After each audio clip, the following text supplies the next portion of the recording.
The Deltarune community is currently split in two in a way that could very much affect the future of the series in more ways than one.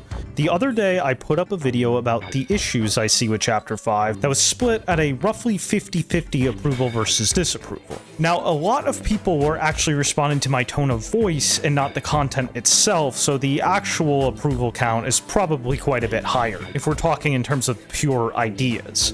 I have an unfortunate sense of humor that makes me bitingly sarcastic, hyperbolic, and at times shamelessly arrogant. If you don't F with that kind of thing, it's gonna make everything I say go in one ear and out the other. I underestimated how sensitive the topic was, especially with the younger audience, which the video attracted a lot of, and how much that probably wasn't the best choice if I wanted to make my point. Many even admitted to skimming or not watching the video altogether in their angered comments, so lesson learned. So here's frank and straightforward, Howard. The issue Deltarune is facing right now is a bit more complicated than just some fans can't handle there being criticism of the chapters, or on the other hand, some people criticizing it unfairly and in bad faith. If that's all it was, things wouldn't be so bad. Chapter 5 is fundamentally different from every other chapter thus far. Love it or hate it, we have to acknowledge the fact that the community reaction and discourse following is fundamentally different than what followed the release of any chapters prior, especially 3 and 4. 3 and 4 was such a turning point for Deltarune's reputation. I saw so many people finally believe in the project, and just in general, it's rare to see something so universally well received. Elephant Mario in the room. Yes, Chapter 3 was quote-unquote controversial, but that was entirely because of a 4-year wait coming off of Chapter 2, and most people didn't exactly expect the majority of the next chapter to involve sitting in front of a TV playing the Nintendo Famicom. There was a really brief period of the actual reaction to the content making harmony with the expectations. Furthermore, Chapter 4 was pretty much an ideal follow-up to 3, which helped smooth things out even further. This is not how Chapter 5 was, despite how many people are trying to draw comparisons. Chapter 3's negative reception was, "This isn't what I ordered. Hold up, let him cook." Chapter 5 is more, "This is what I ordered, but I think you messed up following the recipe."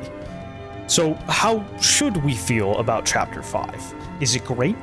Is it bad? Let's just state the obvious. It's both. Even if Chapter 5 was the only thing he ever made, I'd still consider Toby Fox the greatest Western game dev to the point where it'd be like, who cares who number 2 is?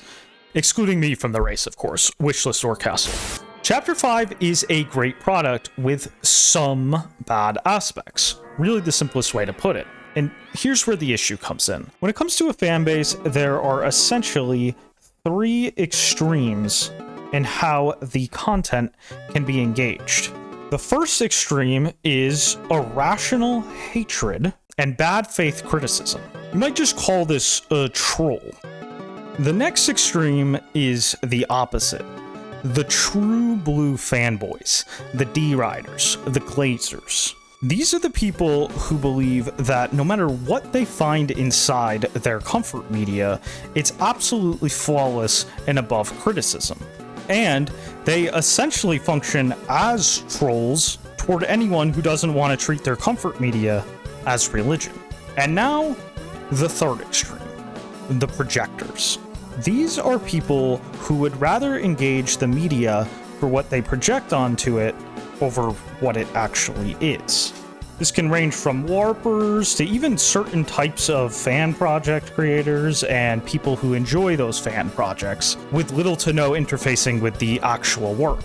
Secondaries, as I often hear them called in Toho circles. Every fan base has some amount of all 3 of these extremes, but if it's a healthy fan base, the general homeostasis point will be somewhere in the middle of all of them. That is not what's happening with Deltarune after Chapter 5. We are seeing a very distinct chain reaction, and this is what's threatening to kill Deltarune as a whole. First, there was legitimate disappointment and criticism. Whether this criticism was intelligent is irrelevant. The point is that it was emotionally honest. Next comes in the fanboys. These people get violent in response to seeing any and all criticism and overcorrect when faced with any criticism that misses the mark. And now, here's where something catastrophic happens. People who are criticizing in good faith are suddenly discouraged. Not only from criticizing the work further, but with engaging with the work at all. The fanboys have sent out such an intense, if this didn't register as literally perfect to you, then you are not who this is for. And a lot of people believe that and just stop engaging with the work. I cannot tell you how many serious fans I have seen at this point who have religiously stuck with the series since Undertale and felt they grew out of Deltarune because of this, now with Chapter 5. Now, if the problems ended here, the brand could still survive. But what's next are two highly destructive factors. What the fanboys don't want to admit is that healthy, honest criticism, even honest criticism that isn't particularly intelligent, helps gatekeep the actual haters and trolls from the discussion because, who could have guessed, honest critics want to see more honesty, not bad faith. With the honest critics pushed out by the fanboys, the haters and trolls are now free to have a field day. And the haters will never be dissuaded by the fanboys.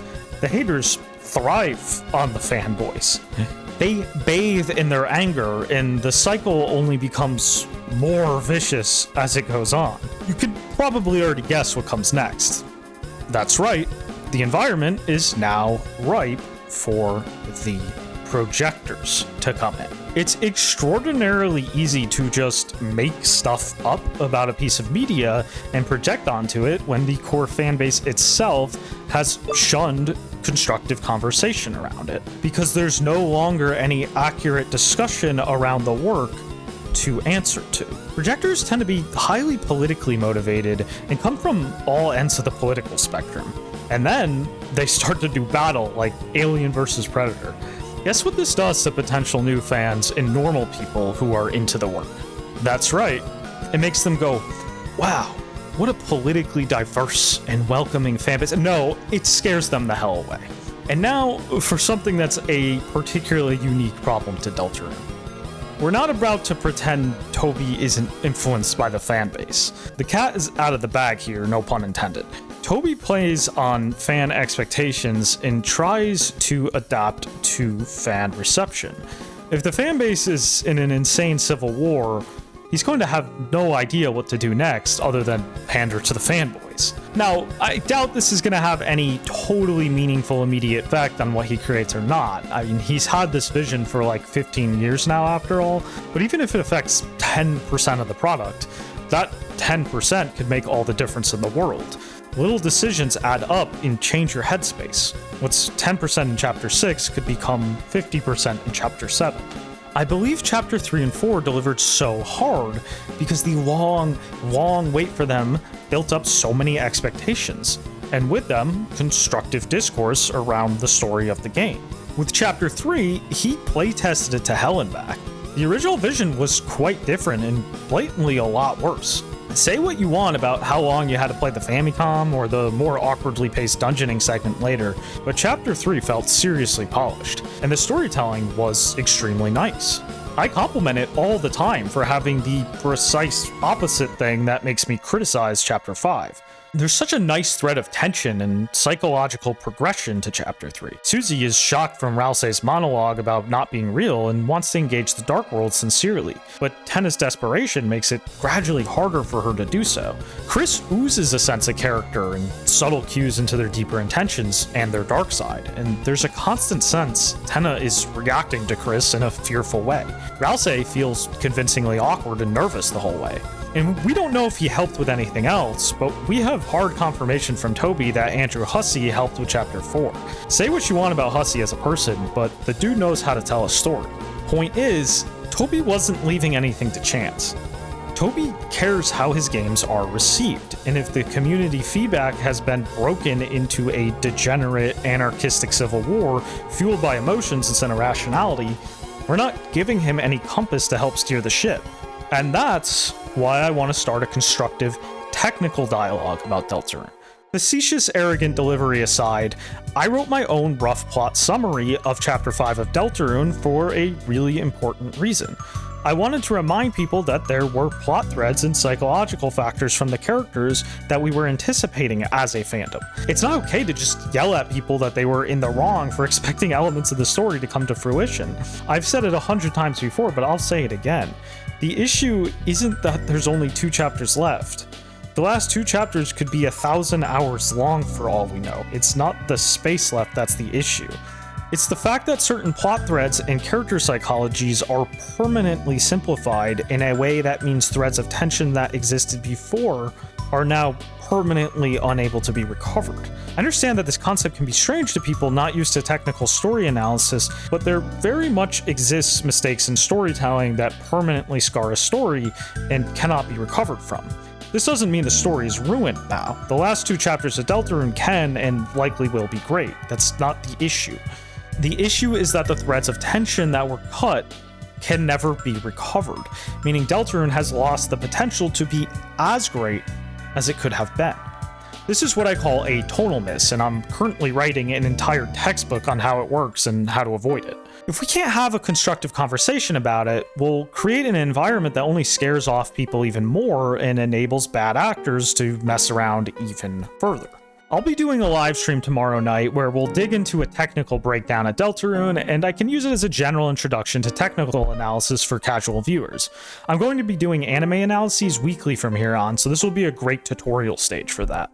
Feel free to stop by and drop any ideas, grievances, etc. What I'm also going to be doing in the stream is responding to all the comments I got on my previous video and elaborating in as much detail as necessary on the technical details of my plot rewrite for Chapter 5 and how it functionally works.